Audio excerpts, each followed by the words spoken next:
నా పేరు రాజు అండి. మేము నిజామాబాద్ నుంచి వచ్చాము. ఓకే, ప్రవీణ్ పగడాల మరణాన్ని ఎట్లా చూస్తూ ఉన్నారు మీరు? ప్రవీణ్ పగడాల గారి యొక్క ప్రవీణ్ పగడాల మరణం గురించి మాట్లాడే కంటే ఆయన వ్యక్తిత్వం గురించి మాట్లాడాలి. ఆయన క్రైస్తవ సమాజానికి మరి చాలా మేలులు చేశాడు. క్రైస్తవ సమాజంలో వస్తున్న ప్రతి మత్సను మరి వెంటనే తిప్పు కొడుతూ మరి చాలా సాత్వికముతో మరి దేవుని యందు భయభక్తులతో మంచి సమాధానాలు చెబుతూ సమాజాన్ని కలుపుకుపోయే ప్రయత్నం చేశాడు. రెండు రాష్ట్రాల్లో అపారమైనటువంటి ఆప్తులను సంపాదించుకున్నాడు అనటంలో ఎటువంటి సందేహం లేదు. మరి ఆయన గారి యొక్క ఫ్యామిలీ కానీ లేక ఇంకా ఈ మధ్యకాలంలో మాకు తెలిసిన న్యూస్ ఏంటంటే కొంతమంది అనాథ పిల్లలను కూడా ఆయన చేరదీసి మరి వారిని కూడా ఎంతో పెంచుతూ మరి చదివిస్తున్నాడు అన్నటువంటి సమాచారం విన్నప్పుడు చాలా ఆనందానికి గురైపోయాం మేమంతా కూడా. ఆయన మరణం అయితే మరి తీరని లోటు రెండు రాష్ట్రాల క్రైస్తవులకు కావచ్చు, ప్రపంచ క్రైస్తవ్యానికి కూడా మరి అటువంటి వక్తను కోల్పోవడము, ఆయన లేకపోవడము అదొక తీరని లోటుగా మేము చూస్తున్నాము. ఓకే, అంటే అది యాక్సిడెంట్లో జరిగిన మరణం అనుకుంటా ఉన్నారు, లేదంటే ఇంకేమన్నా అనుమానాలు వ్యక్తం చేస్తూ ఉన్నారు? అది యాక్సిడెంటు అని ఒకవేళ అనుకుంటే సంతోషం. ప్రపంచ క్రైస్తవ్యానికి అంతటికీ రెండు రాష్ట్రాల క్రైస్తవులకు కూడా అది సంతోషకరమైనటువంటి విషయం. ఎందుకంటే జనన మరణాలు అనేటువంటివి అది వ్యక్తిత్వం కానీ మనిషి యొక్క వశం కాదు. జనన మరణాలు అనేవి దేవుడి వశం. అది యాక్సిడెంట్ అయ్యింది, యాక్సిడెంట్లో ఆయన మరణించాడు అంటే నిజంగా వెరీ హ్యాపీ. బట్ నిజంగా ఆయనను కావలిచ్చి చంపే ప్రయత్నం చేశారు అంటే మాత్రం ఖచ్చితంగా మరి దానికి తగినటువంటి మూల్యం చెల్లించవలసిందే. అలాగే దానికి కారకులైనటువంటి వారిని మాత్రం ఏ ఒక్కరిని కూడా వదిలిపెట్టకుండా ఖచ్చితంగా వారికి మరి వాళ్ళ కుటుంబానికి కానీ ఆయన ఆత్మకు కానీ జస్టిఫికేషన్ దొరికేటట్లుగా మరి న్యాయం వైపు ప్రభుత్వాలు కానీ మరి అధికారులు కానీ మరి ముందడుగు వేయాలని మేము కోరుకుంటున్నాం. అంటే సమాజంలో చాలామంది క్రిస్టియన్లు ఆయనది సహజ మరణం అంటే యాక్సిడెంట్లో జరిగింది కాదు, హత్య అని చెప్తా ఉన్నారు కదా. అని అసలు హత్య చేసే అంత అవసరం ఎవరికి ఉందని భావిస్తాం? హత్య చేసే అవసరం ఎందుకుంది అంటే పరిస్థితులన్నీ కూడా మరి ఈ రోజుల్లో ఉన్న పరిస్థితులన్నీ కూడా తారుమారుగా మారిపోయాయి. ఒకప్పుడు భిన్నత్వంలో ఏకత్వంగా భారతదేశము వికసిల్లింది. అన్ని మతస్థులు ఉన్నప్పటికీ కూడా ఒకరి అభిప్రాయాలను మరొకరు గౌరవించుకుంటూ అందరూ కూడా ముందుకు సాగారు. కానీ ఈరోజు పరిస్థితులు ఎలా మారిపోయాయి అంటే స్వార్థం అనేది పెరిగిపోయి మా మతమే పై స్థాయిలో ఉండాలి, మా మతమే పై స్థాయిలో ఉండాలన్నటువంటి ఒక స్వార్థముతో మరి అనేక కుట్రలు జరుగుతున్నాయి. ఒక మంచి పాయింట్ చెప్తాను మీకు, జ్ఞాపకం చేస్తాను ఈ సందర్భంలో.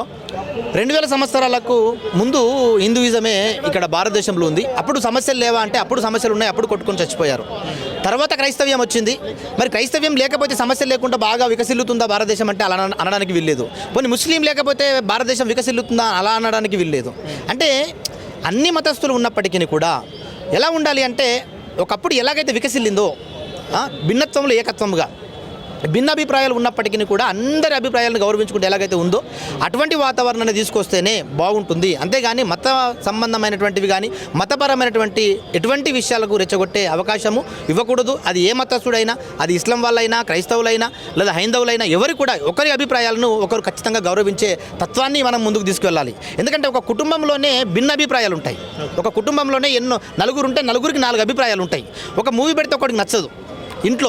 అటువంటి పరిస్థితులు ఉన్నటువంటి ఈ సొసైటీలో భిన్నాభిప్రాయాలు ఉండటం అనేటువంటిది కామన్. కానీ చంపేంత పరిస్థితి మాత్రం రాకూడదు. ఎందుకంటే ఒక వ్యక్తిని చంపడం అంటే దాని వెనకాల నిజంగా ఎంత కరడుగట్టిన తత్వము హృదయాల్లో మరి దాచబడిందో మనకు అర్థమవుతుంది ఈ విషయంను బట్టి. ఒకవేళ అది హత్య అయితే బట్ ఆయన మరణం దగ్గర ఉన్నటువంటి కొన్ని ఆనవాళ్ళను చూస్తుంటే మరి చంపారని అనుకుంటున్నాము. బట్ మరి రిపోర్ట్ రావాలి, మరి దానికి నిర్ధారణ జరగాలి. మరి ఏది పడితే అది మాట్లాడడానికి మనకు వీలు లేదు కనుక మరి నిజంగా ఆయన ఒకవేళ యాక్సిడెంట్గా చనిపోతే వెరీ హ్యాపీ. బట్ ఆయన మాత్రం చంపారంటే మాత్రం ఖచ్చితంగా జస్టిఫికేషన్ కావాలి.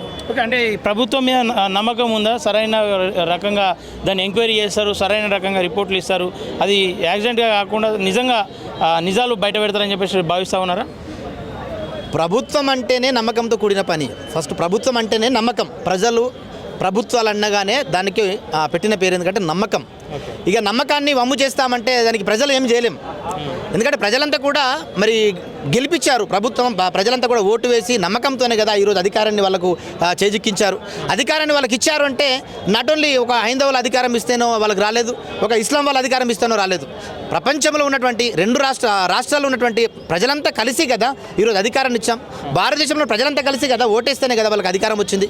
కాబట్టి వాళ్ళు ఇవన్నీ కూడా ఒక క్రైస్తవులను దృష్టిలో పెట్టుకోవాలి, ఇస్లాం వాళ్ళని దృష్టిలో పెట్టుకోవాలి, అలాగే హైందవులను కూడా దృష్టిలో పెట్టుకోవాలి. ఏకపక్ష ధోరణితో కాకుండా మరి అందరిని దృష్టిలో పెట్టుకొని ఖచ్చితంగా ప్రజల పక్షాన నిలబడి మరి న్యాయం చేకూరుస్తారని మేము ఖచ్చితంగా ప్రభుత్వాలను నమ్ముతున్నాం, అధికారులను కూడా నమ్ముతున్నాం. మాకు ఆ నమ్మకం ఉంది. బట్ ఈ విషయంలో ఎటువంటి అవకతవకలు జరగకుండా సమగ్ర సర్వే చేసి ఖచ్చితంగా దానికి సంబంధించినటువంటి ప్రాపర్ దర్యాప్తు జరిపించి ఖచ్చితంగా మరి న్యాయం చేకూర్చాలనే మేము వాళ్ళని నమ్ముతున్నాము. అలాగే వాళ్ళకి మేము సలహాలు కూడా ఇస్తున్నాం. ఓకేనా, థ్యాంక్ యూ సో మచ్. మీరు చెప్పండి, ఎట్లా చూస్తారు ప్రవీణ్ పగడాల మరణాన్ని? ఖచ్చితంగా ఇది అనుమానాలకు తావుతీస్తుంది. ఖచ్చితమైనటువంటి ఒక 10 డౌట్స్ ప్రకారంగా నిన్న అక్కడికి వెళ్ళినటువంటి పాస్టర్స్ కానీ లేకపోతే వెళ్ళిన ప్రజలు కానీ ఖచ్చితంగా దాన్ని రూఢిగా నమ్ముతున్నారు, అది హత్య అని నమ్ముతున్నారు. కానీ గవర్నమెంట్ వాళ్ళ మీద ఒక నమ్మకం ఉంది. వాళ్ళు ఖచ్చితంగా దాన్ని క్రైస్తవ జనాంగం మొత్తం కూడా ఒక నమ్మకం మీద వాళ్ళు తీసుకొస్తే దాని ప్రకారం వెళ్దామని అందరూ ఆలోచిస్తున్నారు. కానీ చూసిన అక్కడ స్థలంలో ఉన్నటువంటి కొన్ని ఆధారాలను బట్టి చూస్తే ఖచ్చితంగా అది హత్యనే అందరికీ తెలుస్తుంది. కానీ ఓపికతో అందరూ వేచి చూస్తున్నాం వాళ్ళు ఇచ్చే రిపోర్ట్ను బట్టి. దాని తర్వాతనే ఏదైనా కార్యక్రమం నిర్ణయం తీసుకోవాలని అందరూ ఆశిస్తున్నారు. అంటే చంపేంత చంపేంత కక్షలు ఏముండి ఉంటాయి ఆయన? ఒక వారం రోజుల ముందు కావచ్చు, ఒక నెల రోజుల ముందు కావచ్చు, ఒక డిబేట్ జరిగింది. ఆ డిబేట్లో ఇస్లాం వాళ్ళ మనోభావాలు దెబ్బతిన్నాయని చెప్పేసి వాళ్ళు కూడా ఒక వీడియో రిలీజ్ చేశారు. దాన్ని బట్టి కావచ్చు వాళ్ళు కక్షతో పెట్టుకున్నారా, లేకపోతే వేరే హిందూ మతానికి సంబంధించిన కొంతమందికి అదే రాజమండ్రిలో కొంత విభేదాలు ఉన్నాయి. వాళ్ళు కూడా కొంతమంది హిందువులను రెచ్చగొట్టి వాళ్ళను ఎనిమిదికి ఉచిగొల్పారని అనుకుంటున్నాం. కానీ పరిస్థితులు అలా లేవనుకుంటున్నాం. అయినా ఏదైనా జరిగిన సంఘటన విచారకరమైనదే, బాధాకరమైనదే. దాన్ని బట్టి మేము ఎంతో బాధపడుతున్నాం. ఇది ఒకవేళ నిజంగా ఇది హత్య అయితే ఎట్లా ఉండబోతుంది కార్యాచరణ? క్రిస్టియన్ సంఘాలు కావచ్చు, అనేక ప్రజా సంఘాలు కూడా దీన్ని వ్యతిరేకిస్తూ ఉన్నాయి. హత్య అయితే మీరేం భావిస్తూ ఉంటారు? ఒకవేళ హత్య అయితే ఎట్లా ఉండబోతాం? ఒకవేళ అది హత్య అని జరిగితే యావత్ ప్రపంచానికి ఒక క్రైస్తవ లోకం ఒక సందేశాన్ని కూడా ఇవ్వబోతుంది.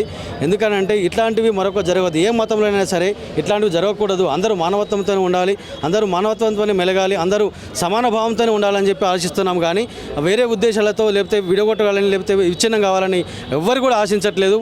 ముఖ్యంగా క్రైస్తవులు ఉన్న ఎవ్వరు పెద్దలు కూడా ఈ విధంగా ఆలోచించట్లేదు. అందరూ సమానమనే ఉద్దేశంలో ఉన్నారు. దేవుడు అందరినీ సమానంగానే ప్రేమిస్తున్న ఉద్దేశంతో ఉన్నాం.